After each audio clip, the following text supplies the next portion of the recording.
حضرت ابو ذر غفاری اور حضرت معاویہ رضی اللہ تعالیٰ عنہ کے درمیان اختلاف۔ حضرت ابو ذر غفاری اور حضرت معاویہ جو اس وقت دمشق کے گورنر تھے کے درمیان بنیادی اختلاف دولت کے جمع کرنے اور قرآن کی ایک مخصوص آیت کی تشریح کے بارے میں تھا۔ ایک سورۃ التوبہ آیت 34 کی تشریح۔ اس بحث کا مرکزی نقطہ قرآن کی یہ آیت تھی، اور جو لوگ سونا اور چاندی جمع کرتے ہیں اور اسے اللہ کی راہ میں خرچ نہیں کرتے انہیں دردناک عذاب کی خوشخبری سنا دو۔ حضرت معاویہ کا موقف۔ حضرت معاویہ کا خیال تھا کہ یہ آیت خاص طور پر اہل کتاب یہود و نصارہ کے بارے میں نازل ہوئی ہے، جن کا ذکر آیت کے ابتدائی حصے میں بھی موجود ہے۔ اس لیے ان کے نزدیک یہ حکم مسلمانوں پر اسی طرح لاگو نہیں ہوتا، خاص طور پر جب وہ اپنے دینی فرائض جیسے زکوٰۃ ادا کر رہے ہوں۔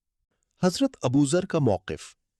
حضرت ابو ذر اس بات پر زور دیتے تھے کہ یہ آیت عام ہے اور اس کا اطلاق اہل کتاب کے ساتھ ساتھ مسلمانوں پر بھی ہوتا ہے۔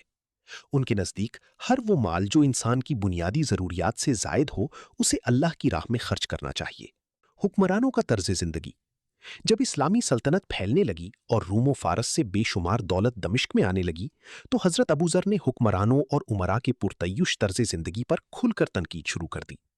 وہ حکمرانوں کو براہ راست نصیحت کرتے کہ اپنے بڑے مکانات اور اضافی مال کو اللہ کی راہ میں خرچ کریں۔ ان کا کہنا تھا کہ رسول اللہ صلی اللہ علیہ وسلم کے صحابہ کے لیے یہ مناسب نہیں کہ وہ دولت جمع کریں جبکہ معاشرے میں دوسرے لوگ ضرورت مند ہوں۔ ان کا یہ موقف ان کی زاہدانہ زہد زندگی سے جڑا ہوا تھا۔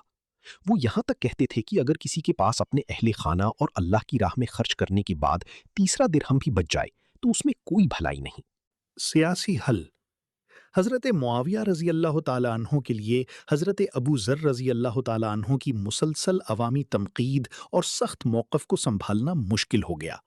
انہوں نے خلیفہ حضرت عثمان بن عفان رضی اللہ تعالیٰ عنہ کو خط لکھا کہ ابو ذر کی باتوں سے شام میں مشکل اور انتشار فتنہ پیدا ہو رہا ہے۔ اس پر حضرت عثمان رضی اللہ تعالیٰ عنہ نے حضرت ابو ذر کو مدینہ واپس بلایا اور ہدایت کی کہ انہیں عزت کے ساتھ روانہ کیا جائے کیونکہ وہ رسول اللہ صلی اللہ علیہ وسلم کی محبوب صحابی ہیں۔ یہ حالات آخرکار حضرت ابو ذر کی خود ساختہ جلاوطنی پر منتجا ہوئے۔ وہ مدینہ سے باہر ربضہ چلے گئے کیونکہ انہیں محسوس ہوا کہ معاشرہ بدل رہا ہے، لوگ پہاڑوں پر عمارتیں بنا رہے ہیں اور دنیاوی دولت جمع کر رہے ہیں۔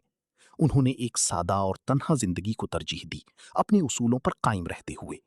یہ اختلاف دراصل دو مختلف انداز فکر کی عکاسی کرتا ہے، ایک طرف زہد اور انتہائی سادگی اور دوسری طرف ایک وسیع ہوتی ریاست کے عملی تقاضے۔ حضرت ابو ذر کی زندگی ہمیں یہ سکھاتی ہے کہ سچائی اور اصولوں پر قائم رہنا کبھی کبھی انسان کو تنہا بھی کر دیتا ہے، لیکن یہی تنہائی اس کی سب سے بڑی سچائی بن جاتی ہے۔